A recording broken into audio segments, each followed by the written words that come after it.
ሰላም ተናስተልን የተወደዳችሁና የተከበራችሁ የጣና ቴሌቪዥን አድማጭ ተመልካቾቻችን ከጣና ቴሌቪዥን የካቲት 11 ቀን 2018 ዓ.ም የምሽት ጣና ዜናችን ተጀምሯል። ዜናዎቹን እየመራው አማራ ሰፋ አብሬያችሁ ቆያለሁ። በቅድሚያ አርዕስተ ዜናዎቹን እናስቀድማለን። ሰቀልቲዎቹ የተለመደ ወታደራዊ ድላቸውን አስጠብቀው ቀጥለዋል። የታላቁ አዋጊና የፋኖ መሪ አርበኛ ታድሎ ወርቄ ወይም አባ ጠቅልን የክብር መስዋዕት የሰማው የአይሸሽም ብርጌድ ሰቀልት ላይ የብልጽግናውን ሰራዊት ከፍተኛ ኪሳራ አድርሶበታል። የሰዓቱ የድል ዜናችን በቀዳሚነት የሚያስደምጣችሁ መረጃ ነው። የአማራ ፋኖ የምሕረት አዋጅ ውጤቱ በግልጽ እየታየ ነው። በየደረጃው የሚገኙ የብልጽግና ወታደራዊ አዛዦች ራሳቸውን ትጥቃቸውን ወታደራዊ መረጃዎችን እንደያዙ ሲቀላቀሉ ከሰነበቱ በኋላ ዛሬ ደግሞ የቡድኑ አዛዥ ሙሉ ኃይሉን ይዞ ፋኖን ተቀላቅሏል።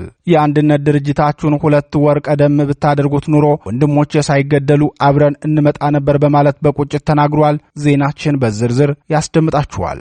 የብልጽግና ህወሓትና ሻዕቢያ የጦረኝነት መንፈስ አውሮፓን ማውኳል። እነዚህ ብዶች ካልተመከሩ ወይም ካልተቆነጠጡ ቀጠናውን ይዘውት ሊጠፉ ነው ሲሉ አንድ ዲፕሎማት ተናግረዋል። በዚህ ጉዳይ የተሰናዳውን ዝርዝር መረጃ እናስደምጣችኋለን። ተማሪን በድሮን በመግደል የሚቆም ትግል የለም ሲል የሚገልጸው ፋኖ በሸዋ ጠቅላይ ግዛት የብልጽግናው አየር ኃይል ያደረሰውን ሁለንተናዊ ቀውስ በፋኖ መሪው ተገልጿል። ዝርዝሩን ትሰሙታላችሁ። የብልጽግናው ስርዓት እንደ ከርከሮ ሰላም የሚወድ አይደለም። ከርከሮ ይመስል ሰላም ባለበት ቦታ ሁሉ እየተገኘ ቀውስ መፍጠርን ዓላማው ያደረገው ስርዓቱ ከብሔር ተኮር ጥቃት ወደ ሃይማኖት ተኮር ጥቃት ከተሸጋገረ በኋላ በኦሮሚያ ክልል ኦርቶዶክስ ተዋሕዶ ሃይማኖት ተከታይ ማየት አልፈልግም ያለ ይመስላል። የሰዓቱ ዜናችን በዝርዝር የሚያስደምጣችሁ መረጃ ነው። ሰዓቱ ሲደርስ ትሰሙታላችሁ። የተወደዳችሁና የተከበራችሁ የጣና ቴሌቪዥን አድማጭ ተመልካቾቻችን እነዚህንና ሌሎች የግንባርና የትንታኔ ዘገባዎችን ይዘናል። እስከ ዜናዎቻችን ፍጻሜ ድረስ አብራችሁን እንድትቆዩ እየጋበዝን ወደ ዝርዝር ዜናዎቹ እናልፋለን።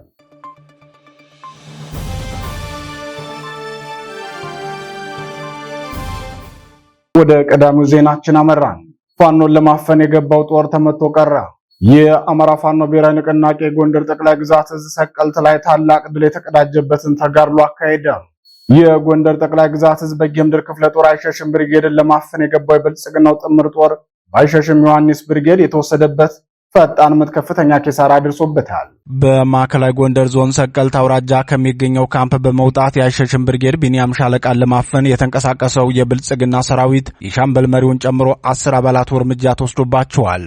4ቱ ደግሞ ከባድ ጉዳት ደርሶባቸው ቀሪው መበተኑ ታውቋል። የብልጽግናው ሰራዊት ከካምፑ በመውጣት ወደ ቡአ ቀበሌ ገብቶ በአርበኛ ተስፋውን አስማረ ወይም ዳግማዊ ባንታ ባታ የሚመራውን ቢኒያም ሻለቃን ለማፈን ሲወጣ ፋኖ በወሰደው ፈጣን የደፈጣ ጥቃት ድል መቀዳጀቱን የበጌምድር ክፍለ ጦር ቃል አቀባይ ክፍል ለጣና ቴሌቪዥን በላከው መረጃ አስታውቋል። የብልጽግናው ስርዓት በአንድ ብሔር መቃብር ላይ የሚገነባውን ስራው መንግስት ለመፍጠር የተነሳ የአማራ ህዝብ ቋሚ ጠላት ነው ሲል የገለጸው የአማራ ፋኖ ብሔራዊ ንቅናቄ ጎንደር ጠቅላይ ግዛት ህዝብ በጌምድር ክፍለ ጦር ቃል አቀባይ ክፍል ሆኖም ይህንን የጠላት እቅድ መረዳት የተሳነ የአማራ ክልል አድማ ብተናና ሚሊሻ በየቀኑ ለጠላት እኩይ ዓላማ ሲል ከንቱ መስዋዕትነት እየከፈለ ነው። በዛሬው ዕለትም የጠላት ሰራዊት ከጀርባ ሆኖ አድማ ብተናውን ከፊት በመላክ ነበር ከበባውን ሊፈጽም የነበረው። በዚህ ጊዜም ፋኖ በወሰደው ፈጣን የደፈጣ ጥቃት ሻምበል መሪውን ጨምሮ ከ15 በላይ የተመታው የአድማ ብተና ኃይል ነው ብለዋል። የበጌምድር ክፍለ ጦር አይሸሽም ብርጌድ ከዚህ በፊትም ሰቀልት ላይ በፋኖ ትግል የመጀመሪያውን ዲሽቃ ከብልጽግናው ሰራዊት ላይ መረከብ የቻሉ ጀግና ተዋጊዎች ስብስብ ሲሆኑ ከ500 በላይ የብልጽግናውን ሰራዊት በእጃቸው በማስገባትም የአማራን ህዝብ የህልውና ትግል በታላቅ ተጋድሎ እያስቀጠሉ የሚገኙ ጀግና ተዋጊዎች ናቸው። የዛሬውን ጨምሮ ባለፉት 12 ተከታታይ ቀናት የበጌምድር ክፍለ ጦር ከዞቨልጃኖ ክፍለ ጦር ጋር ቅንጅት ፈጥሮ ታላቅ ድል ሲቀዳጅ አይሸሽም ብርጌድ ከፍተኛ ተጋድሎ በማድረግ የድል ባለቤት መሆኑን በተከታታይ ዘገባችን ማቅረባችን አይዘነጋም። የብልጽግናው ሰራዊት በዛሬው የሰቀልቱ ደፈጣ ጥቃት የባዲን አድማ ብተና መመታቱን ሲያውቅ አስከሬን እንኳን ሳያነሳ የራሱን ሰራዊትና ሎጂስቲክ ብቻ እንደያዘ ወደ መጣበት በፍጥነት መመለሱን የተመለከቱ የዓይን እማኞች የሚያሳዝነው እነዚህን አምነው ከወንድሞቻቸው ከፋኖ ጋር የሚታገሉት አድማ ብተናና ሚሊሻዎች ናቸው ሲሉ ትዝብታቸውን ገልጸዋል።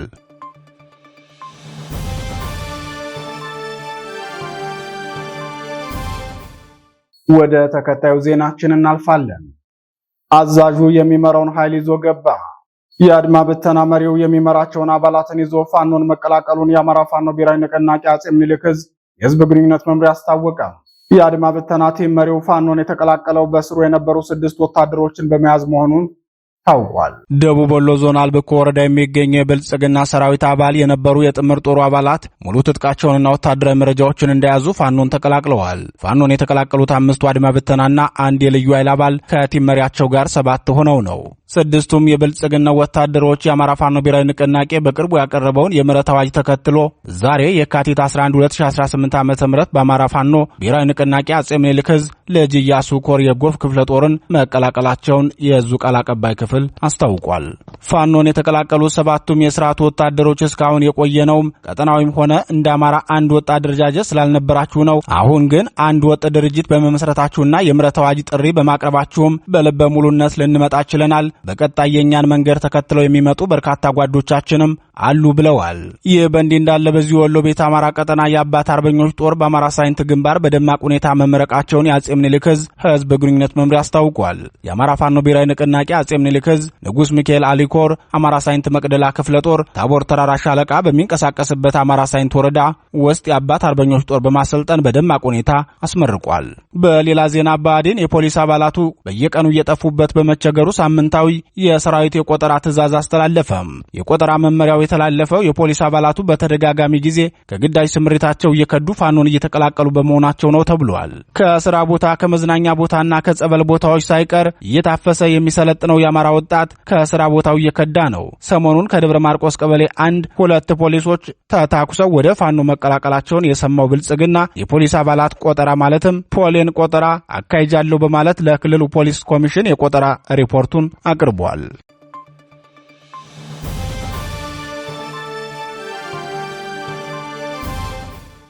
ዜናዎቻችን ቀጥለዋል። ጦሩ ተፋጧል፣ ምናልባትም እልቂት ይኖራል። ዲፕሎማቱ የአማራ ሕዝብ ቋሚ ጠላት የሆኑት የብልጽግናው ስርዓትና የህወሓት ቡድን ጦራቸውን ፊት ለፊት አፋጠዋል ሲሉ አንድ ዲፕሎማት ተናገሩ። ዲፕሎማቱ በንግግራቸው ሁለቱም ኃይሎች ድንበር ላይ መፋጠጣቸው ቀጣዩን ጊዜ አስከፊ ያደርገዋል ብለዋል። የአማራን ሕዝብ ርስቶች ለመንጠቅ ጦር ሲያዘጋጅ የከረመው ህወሓት በቀይ ባህር ጉዳይ የብልጽግናው ስርዓት ስጋት ከሆነበት የኤርትራው መንግስት ጋር ጥምረት በመፍጠር በቀጣዮቹ ጊዜያት ወደ ጦርነት ለመግባት የመጨረሻው ምዕራፍ ላይ የደረሱ ይመስላል። በዚህ የህወሓትና የሻዕቢያ መንግስት ጥምረት ላይ የሱዳን ወታደራዊ አዛዥ ጄኔራል አብዱል ፈታህ አልቡራን የሚመሩት የሱዳን መንግስትም ተሳታፊ መሆኑን የገለጸ ሲሆን ግብጽና ሌሎች ኃይሎችም ጉዳዩን በቅርበት የሚሳተፉበት ይሆናል። በብልጽግናው በኩል የተባበሩት አረብ ኤሚሬቶችን ጨምሮ ሌሎች ኃይሎችንም ተፈ ሲሆን በሁለቱም ወገኖች ያለው የኃይል መካረር ደግሞ በቀጠናው ከባድ ሁኔታ ሊፈጥር የሚችል ጦርነት ይሆናል ሲሉ ዲፕሎማቱ ተናግረዋል። የዲፕሎማቱ ማንነት ከመግለጽ የተቆጠበው የፈረንሳዩ ዜና ምንጭ አሶሺየትድ ፕሬስ ዛሬ ማለዳ እንዳስነበበው ሁለቱም ኃይሎች ሰራዊቶቻቸውን በተጠንቀቅ ላይ እንዲቆም አድርገዋል። ጦርነቱ የሚፈነዳ ከሆነ በቀላሉ መቆጣጠር ወደማይቻልበት ደረጃ ሊደርስ ስለሚችል ጉዳዩ አሳሳቢ ነው ሲል አስነብቧል።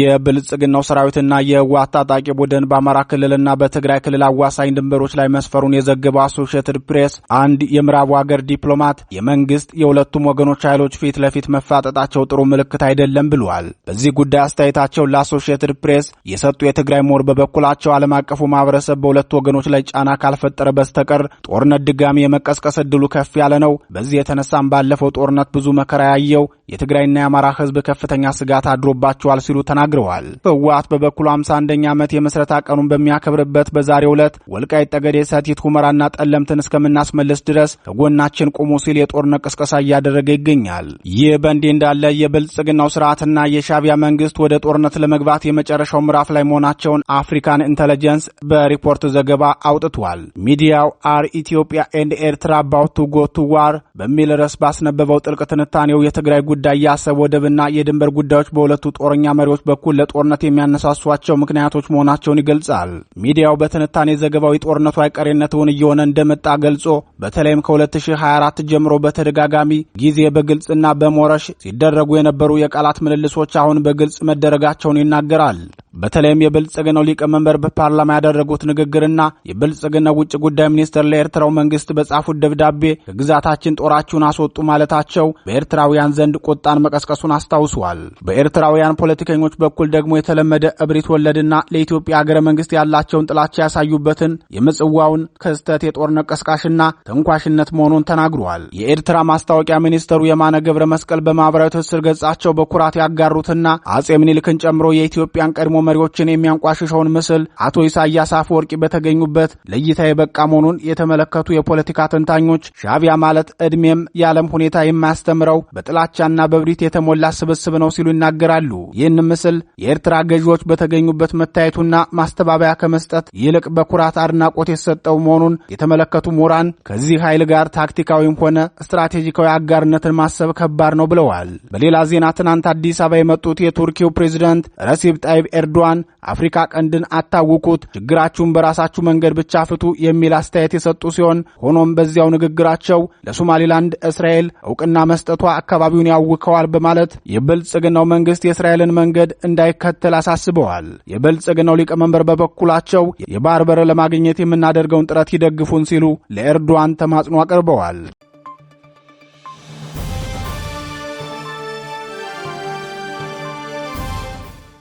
ክቡራትና ክቡራን የጣና ቴሌቪዥን አድማጭ ተመልካቾቻችን የካቲት 11 ቀን 2018 ዓ.ም የምሽት ጣና ዜናችን አሁንም እንደቀጠለ ነው። ምርጫችሁ ስለምታደርጉን እናመሰግናለን። ተማሪን በድሮን በመግደል የሚቆም ትግል የለም።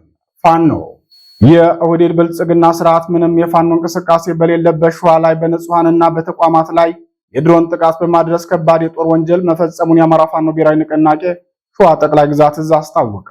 በብልጽግና የድሮን ጥቃት አርሶ አደሮች፣ ተማሪዎችና ትምህርት ቤቶች ጉዳት የደረሰባቸው ሲሆን የአርሶ አደር ንብረትና የቤት እንስሳትም መውደማቸው ታውቋል። የአማራ ፋኖ ብሔራዊ ንቅናቄ ሸዋ ጠቅላይ ግዛት እዝ የህዝብ ግንኙነት ኃላፊ አርበኛ አበበ ሙላቱ አበበ ጺሞ ለጣና ቴሌቪዥን በላከው መረጃ ሸዋ ላይ ፋኖ ተቆጣጥሮ በሚያስተዳድራቸው ነጻ ቀጠናዎች ላይ ያሉ ትምህርት ቤቶች ዝግ እንዳይሆኑና ሁሉም ተማሪዎች ትምህርታቸውን እንዲማሩ ፋኖ ቆርጥ አቋም ይዞ እያስተማረ ይገኛል። ሆኖም ጸረ አማራው የኦህዴድ መሩ የብልጽግና ስርዓት የንጹሃን መኖሪያ ቤቶችንና ትምህርት ቤትን ጨምሮ በህዝብ መገልገያ ተቋማት ላይ በሚያደርሰው የድሮን ጥቃት ተማሪዎች ከስነ ልቦና ጫናና ጥቃት ጀምሮ እስከ ህይወት መስዋዕትነት እየከፈሉ ይገኛሉ ብለዋል። የብልጽግናው ስርዓት ከፍተኛ ቁጥር ያለውንና ኤሊት ፎርስ ብሎ የሚጠራውን ሰራዊቱን በሸዋ ቀጠና አስገብቶ ፋኖን እያጸዳው ነው ብሎ ቢዘምትም ፋኖ የአማራ ህዝብ የሉና አስጠባቂ ታጋይ እንጂ ለኮሪደር ልማት የሚፈለግ ቆሻሻ ሰፈር አይደለም በማለት ምላሽ መስጠቱ ይታወሳል። በፋኖ የተቀናጀ ብርቱ ተጋድሎም ከፍተኛ ቁጥር ያለው የብልጽግናው አየር ወለድ ኮማንዶ ሪፐብሊካን ጋርድን ጨምሮ በርካታ ሰራዊቱ የወደቀበት ሲሆን በዚህ የተበሳጨው ስርዓትም አሳውን ለመግደል ባህሩን አድርቅ በሚለው እኩይ እሳቤ በመነሳት ንጹሃንን ኢላማ ያደረገ የድሮን ድብደባ ፈጽሟል። በዚህ የድሮን ድብደባም ከፍተኛ ሰብአዊ ቀውስና የማህበራዊ ኢኮኖሚያዊ ውድመት ያደረሰ ሲሆን በተለይም ትምህርት ቤቶችና ተማሪዎች የጉዳቱ ቀዳሚ ተጠቂዎች ሆነዋል። በዚህ ተከታታይ የጭካኔ ጥቃት የተነሳን ፋኖ በሚያስተዳድራቸው ቀጠናዎች የሚገኙ ትምህርት ቤቶች ላይ የሚማሩ ተማሪዎች እየተማሩ ባለበት ሰዓት ድንገት ድሮን ሲመጣባቸው ክፍለ ጊዜውን አቋርጠው እንደ ወንጀለኛ ከክፍል ወጥተው ትምህርት ቤት ግቢውን በመልቀቅ እየተደበቁ ራሳቸውን ከጥቃት ለመከላከል ሲሞክሩ ይታያሉ። በዚህ የተነሳን በሸዋ ጠቅላይ ግዛት የሚማሩ ተማሪዎች ከትምህርታቸው ይልቅ ድሮን ሲመጣ ወደ ዛፍ ስር እየተሳቀቁ መደበቅ የየዕለት ስራቸው ሆኗል ሲል አርበኛ አበበ ሙላቱ ለጣና ቴሌቪዥን ተናግረዋል። አስቀድሞም ቢሆን ስርዓቱ የአማራን ህዝብ መዋቅራዊ በሆነ ስልት በሁሉም መስክ ማሳቀቅና ማድቀቅ ቀዳሚ ዓላማው አድርጎ ሲሰራ መቆየቱ ይታወቃል። በተለይም ትምህርት ላይ የሚፈጽመውን ግፍ ያስታወሰው አርበኛ አበበ ሙላቱ የአማራ ተማሪዎች ድንጋይ ላይ እየተቀመጡ ባልተሟላ መሰረተ ልማትና የመማሪያ ቁሳቁስ እየተማሩ አካባቢያቸው ላይ የሚገኝ ትምህርት ቤት ደግሞ በድሮን ጥቃት ወድሞ ተማሪዎችም ሞቱ የሚል የሚያሳቀቅ ዜና እየሰሙ የአርሶ አደሩ ወላጆቻቸው መኖሪያ ቤትም በስርዓቱ ከባድ መሳሪያ ጥቃት ተቃጥሎ የስነ ልቦና ጫናና ጉዳቱን ችለው በተማሩ ተማሪዎች እንዴት በድሮን ይገደላሉ? ይህ ሲሆንስ ዓለም አቀፉ ማህበረሰብና የሰብአዊ መብት ተከራካሪ ድርጅቶች እንዴት በዝምታ ይመለከታሉ? በማለት በሸዋ ጠቅላይ ግዛት የተፈጸመውን የጦር ወንጀል ገልጿል። በመሆኑም የፈለገው ይመጣል እንጂ ንጹሃንና አርሶ አደርን በድሮን በመግደል ፋኖን ማሸነፍ አይቻልም። ይህን ስርዓት አምርረን ታግለን እንጥለዋለን በማለት የፋኖን ትግል ዓላማ መዳረሻ ግብ አስቀምጧል። አርበኛ አበበ ሙላቱ በጉዳዩ ዙሪያ የሰጠውን ተጨማሪ ማብራሪያ ተከታትለን እንመለስ። ሸዋ ላይ ፋኖ ተቆጣጥሮ በሚያስተዳድራቸው ነጻ ቀጠናዎች ላይ ያሉ ትምህርት ቤቶች ዝግ እንዳይሆኑና ሁሉም ተማሪዎች ትምህርታቸውን እንዲማሩ ፋኖ ቁርጥ አቋም ይዞ እያስተማረ ቢሆንም ጸረ አማራው ኦህዴድ መሩ የብልጽግና ስርዓት ንጹሃን መኖሪያ ቤቶችና ትምህርት ቤቶችን ጨምሮ በተቋማት ላይ በሚያደርሰው የድሮን ጥቃት ተማሪዎች ከስነ ልቦና ጫናና ጥቃት ጀምሮ እስከ ህይወት መስዋዕትነት እየከፈሉ ይገኛሉ። በዚህም በፋኖ ቀጠና ያሉ ትምህርት ቤቶች ላይ የሚማሩ ተማሪዎች እየተማሩ ባለበት ሰዓት ድንገት ድሮን ሲመጣባቸው ክፍለ ጊዜውን አቋርጠው እንደ ወንጀለኛ ከክፍል ወጥተው ትምህርት ቤት ግቢውን በመልቀቅ እየተደበቁ ራሳቸውን ከጥቃት እየተከላከሉ ይገኛሉ። ሸዋ ላይ ያሉ ተማሪዎች ከትምህርታቸው ጎን ለጎን ድሮን ሲመጣ ወደ ዛፍ ስር እየተሳቀቁ መደበቅ የየዕለት ስራቸው ሆኗል። የአማራ ተማሪ ድንጋይ ላይ እየተቀመጠ ባልተሟላ መማሪያ ቁሳቁስ እየተማሩ አካባቢያቸው ላይ ያለ ትምህርት ቤት በድሮን ጥቃት ትምህርት ቤቱ ወድሞ ተማሪዎችም ሞቱ የሚል የሚያሳቅቅ ዜና እየሰሙ የገበሬ አባታቸው ቤት በስርዓቱ ከባድ መሳሪያ ጥቃት ተቃጥሎ የስነ ልቦና ጫናና ጉዳቱን ችለው በተማሩ ተማሪዎች እንዴት በድሮን ይገደላሉ? እንዴት ንጹሃን ዜጎች ይጨፈጨፋሉ? በተአምር ንጹሃንና ገበሬን በድሮን በመግደል እኛን አያሸንፉንም። ይህን ስርዓት አምረረን ታግለን እንጥለዋለን።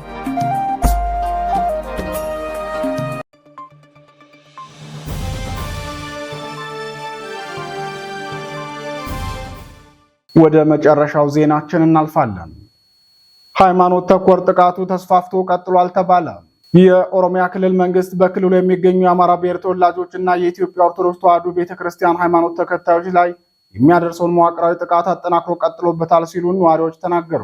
ከቀናት በፊት በደገም ወረዳ የተቀሰቀሰው ጥቃት ወደ ሌሎች ቀበሌዎች እየተስፋፋ መሆኑን ተናግረዋል። በኦሮሚያ ክልል ሰሜን ሸዋ ዞን ደገም ወረዳ ከቀናት በፊት በኢትዮጵያ ኦርቶዶክስ ተዋሕዶ ቤተክርስቲያን ሃይማኖት ተከታዮች ላይ ያነጣጠረው ጥቃት ተባብሶ መቀጠሉን ለጣና ቴሌቪዥን የሚናገሩት የአካባቢው ነዋሪዎች በዛሬው ዕለት ጥቃቱ አድማሱን አስፍቶ ሌሎች ቀበሌዎችንም አዳርሷል ብለዋል። ከትናንት በፊት በጀመረው ጥቃት በደገም ወረዳ የተለያዩ ቀበሌዎች 5 የአንድ ቤተሰብ አባላትን ጨምሮ በርካታ ንጹሃን መገደላቸውን የነዋሪዎችን መረጃ ዋቢ አድርገን በትናንትናው የዜና ሰዓታችን መዘገባችን ይታወሳል። የአካባቢው ነዋሪዎች ዛሬ ለጣና ቴሌቪዥን በላኩት መረጃ ደግሞ ታጣቂዎች የከፈቱት ጥቃት ተባብሶ እንደቀጠለ ሲሆን በደገም ወረዳ ኬሳኔ መድኃኔዓለም ቀበሌ በሚኖሩ ንጹሃን ላይም ከፍተኛ ጉዳት ደርሷል ብለዋል። በቀበሌው የገባው ታጣቂ ቡድን በክልሉ መንግስት የጸጥታ ኃይል ስልታዊ ድጋፍና የመሳሪያ እገዛ የሚሰጠው መሆኑን የሚናገሩ ቅሬታ አቅራቢዎቹ የአካባቢው ነዋሪዎችን በአሰቃቂ ሁኔታ በግፍ እየገደለ እንደሚገኝ ተናግረዋል። ምንጮቻችን አክለውም በዚህም ነዋሪዎቹ ከመኖሪያ ቀያቸው እየተፈናቀሉ ሲሆን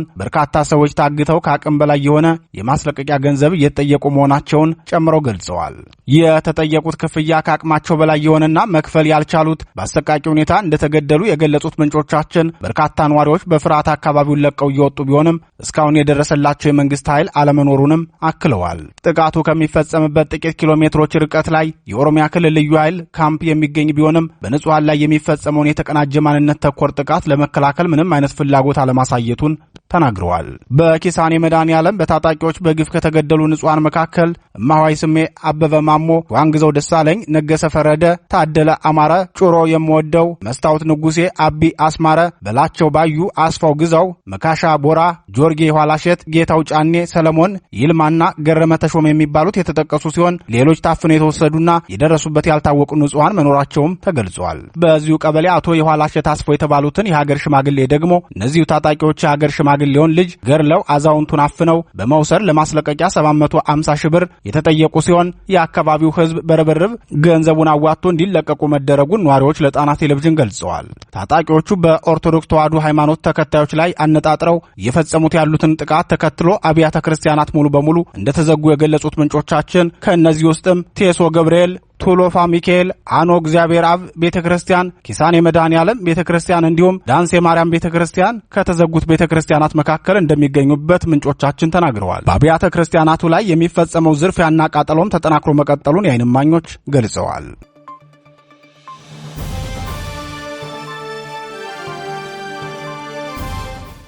ክቡራትና ክቡራን የጣና ቴሌቪዥን አድማጭ ተመልካቾቻችን የየካቲት 11 ቀን 2018 ዓ.ም የምሽት ጣና ዜናችን የተከታተላችሁትን ይመስል ነበር። ዜናዎቹን እየመራው አማራ ሰፋ አብሬያችሁ ቆየው። የጣና ቴሌቪዥንን የዩቲዩብ ቻናል በቋሚነት ሰብስክራይብ በማድረግ ወዳጅ እንድትሆኑ እንጠይቃለን። ጤና ይስጥልን።